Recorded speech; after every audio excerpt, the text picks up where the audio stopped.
Hello guys, ini baru hari ni anggel keperani Muhammad Prakash Nazari ni teman anda di BM Setup Channel. So guys,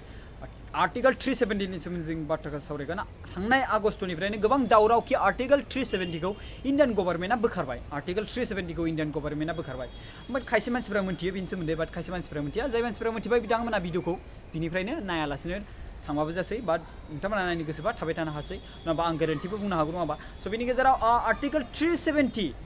नि सोमोन्दैबो मैयाबो थांनाय Narendra मदिया मैयाबो हिउस्टननिफ्राय howdy मदि अजन लाइभआव बिथाङा बिदिनो बाथ्रा बुंदों आर्टिकल 370 खौ बोखारनायनि सोमोन्दै गोबां खुसि क्रर सुबुङा बेजों हेफाजाब मदद सापर्टआव दङ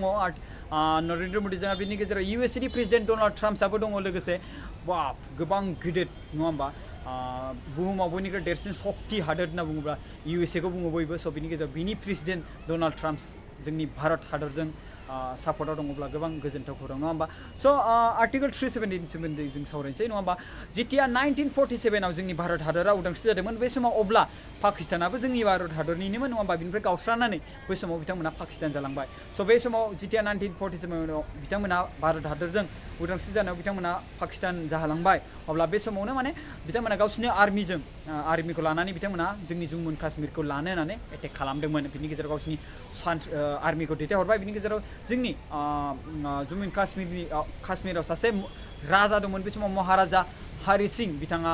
गावनि सान्थ्रिखौ दैथायहरनानै दावहा नांनो हरबाय बिनि गेजेराव बिनि सान्थ्रिफ्रा गासिबो डिप्लय जाजोब्बाय जेननाय फैबाय स' आं सर्ट स्ट'रि खोन्थागोन बिनि गेजेराव दायो बिथाङा इन्डियान गभर्नमेन्टआव मोनसे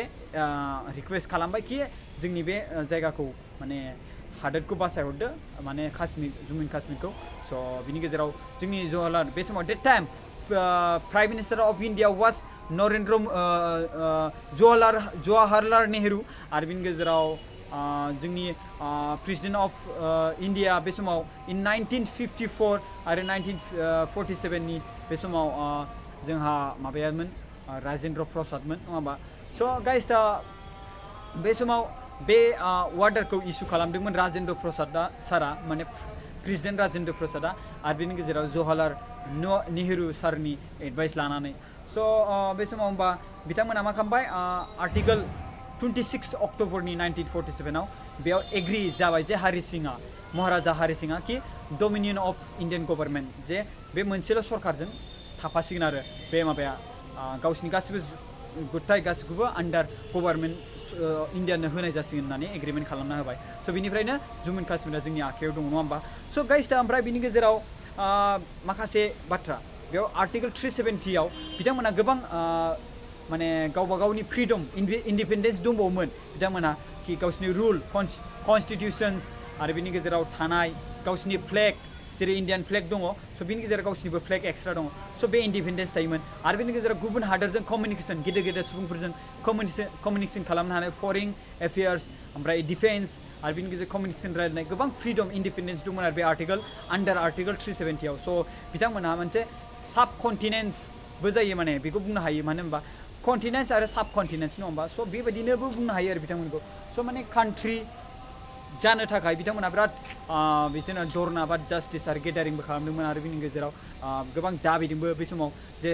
जाहा बे महाराजा हरि सिं थैखांनायनि उनाव बिराद स्कप लादोंमोन आरो बिथांमोना बे जोंनि भारत हादरनिफ्राय गावस्रानो बाट बिनि गेजेराव बे जोंनि भारत हादरनि सरकारफ्राबो गोबां नाजानायनि गेजेरजों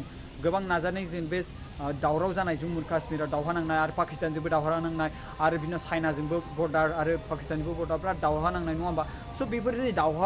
दावहानि गेजेरजों माने थांबाय थानानै दायो दा आर्टिकल 370 खौ बोखारनाय जाबाय आर्टिकल 370 नि पावारा बेनो जाय हादोराव आर्टिकल 370 नि फ्रि थायो माने रुल्स थायो माने बे रुल्सआ जाबाय बिथांनि स्टेटआ माने गोबां फ्रि बिथांमोना निजे माने इन्डिपेन्डेन्स थायो कि कनस्टिटिउसन्स थायो रुल दानाय आरो बिनि गेजेराव फ्लेग थायो गावबा गावनि आरो बिनि गेजेराव मोनसे हादोर सिस्टेमै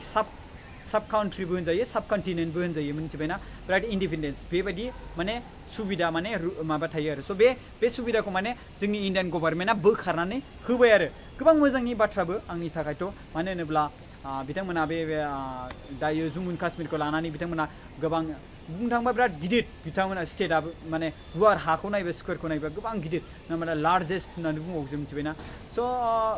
आरो लदाखनि सोमोन्दै बेखौथ' नोंथांमोना बुंबाय बिनि सोमोन्दै सावरायगौ लायरा आं आर्टिकल 370 खौ बुंसै स' आर्टिकल 370 आ बेसिकेलि बेनो कि जाय आर्टिकल 370 थायो जाय स्टेटआव बिथांमोननियाव जेनेबा बेखौ जोंहा गोदोनि इउनियन गभर्नमेन्ट जोंहा जवाहरलाल नेहरू आरो बिनि उनाव प्रेसिडेन्ट राजेन्द्र प्रसाद इन 1947 बा 54 समाव बे समाव बेखौ दाजानाय जादोंमोन वार्डार इस्यु खालामदोंमोन आरो बिनि गेजेराव एग्रिमेन्ट साइन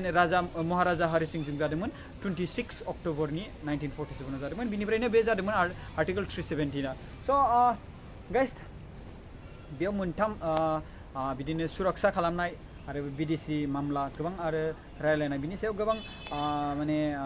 मोनथाय दं आरो बे सायावल' मोनथाय दं आरो जोंनि गभर्नमेन्टआ बेनि सायाव बाट माखासे जेसेबांखिनि बे जम्मु एन्ड काश्मीरा गावनो फ्रिदममोन आरो माने बे मोनसे गावसोरनो सेन्ट्रेल मिथिबायना स' जोंनि भारत हादरा बारा इसेबां बिनि सायाव इसेबां माबा फर्स खालामनोबो हायामोन आरो बाट दा आर्टिकल 370 खौ बोखारनायनि उनाव बे फुरा फुल जोंनि इन्डियान गभर्नमेन्टनि आखायाव जाजोब्बाय आरो इन्डियान स्टेट आरो बिनि गेजेराव सिमा बारनो हाबाय आरो स' बे आर्टिकल 370 नि हिसाबै 370 नि पावार मिथिबायना स' आंनि मोनथिनाय आरो आंनि नलेजनि सोमोन्दै आं नोंथांमोननो खोन्थाबाय कि आर्टिकल 370 खौ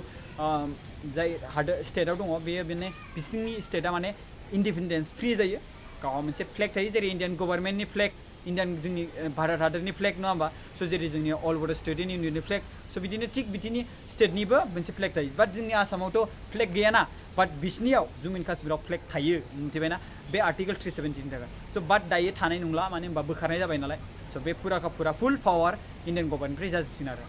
स' गाइस थेंक इउ स' माच नायनायनि थाखाय नोंथांमोना एसेबाबो एनैबाबो बुजिबाय जानांगौ आरो नोंथांमोना फरायनानै स्टाडि खालामनानै माखासे नलेजखौ आरजिना लादो स' थेंक इउ स' माच बाय